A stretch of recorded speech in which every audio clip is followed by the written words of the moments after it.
श्रीमद्भागवतं चतुर्थस्कन्धः अथ नवमोऽध्यायः। मैत्रेयोवाच त एवमुत्सन्नभयावुरुक्रमे कृतावनामा प्रययुस्त्रिविष्टभं सकर्षशीशाभि ततो करुत्मता मधोर्वनं प्रत्यदितिदृक्षया कदः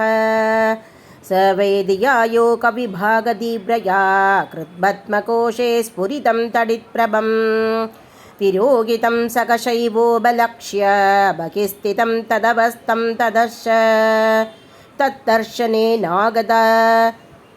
नागद शाद्वशक्षिता ववन्ददाङ्गं विनमय्य दण्डवत् दृक्त्या प्रभष्यन् प्रबिभिन्निवार्भक चुम्बन्निवाशेन भुजैरिवाश्लिषन् स तं विवक्षन्दमदद्भिदं करिगे ज्ञात्वा सर्वस्य स कृतत्यवस्थितः कृताञ्जलिं ब्रह्ममयेन कम्बुना वस्पर्शबालं कृपया कबोले स वै तथैव प्रतिपादितां गिरं दैवीं परिज्ञातपरात्मनिर्णयक तं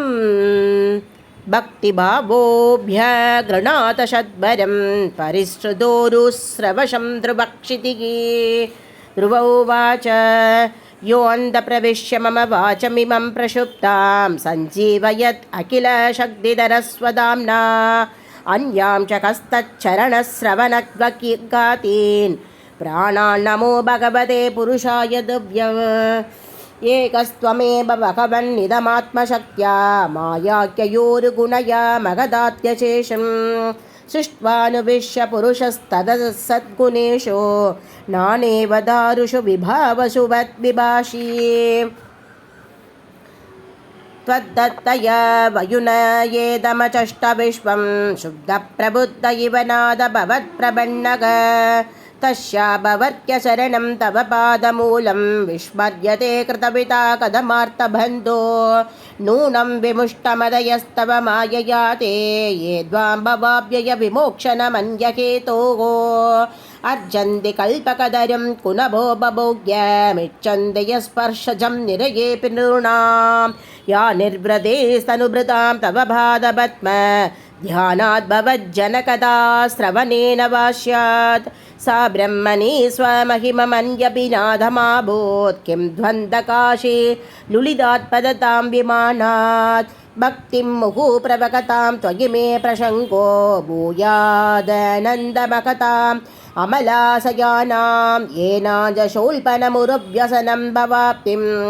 नेशे भवद्गुणकथामृतबाणमद्दः तेन स्मरन्ति यदितरां प्रियमीशमत्यं ये चान्वदः सुदसुकृकविद्दधाराः ये द्वब्जनापभवदीयपदारविन्द सौगन्ध्यलुब्धकृतयेषु कृतप्रसङ्गाः शरीसृपदेव दैत्यमर्त्यादिभिः परिचितं सदसद्विशेषं रूपं सदविष्टमजते महदात्यनेकं नादः परं परमवेद्मि न यत्र वादक कल्पान्दयेतदखिलं जडरेण गृह्णन् शेते भुमान् शगस्तदङ्गे यन्नाभिषिन्दुरुग काञ्चनलोकपद्म गर्भेत्युमान् भगवते प्रणतोऽस्मि तस्मै तं नित्यमुक्तपरिशुद्धविबुद्ध आत्मा कूटस्थ आदिपुरुषो भगवान् सदृशक यद्भूत्यवस्थितिमखण्डितया स्वदृष्ट्या द्रष्टासिदावधीमको व्यतिरिक्त आश्चे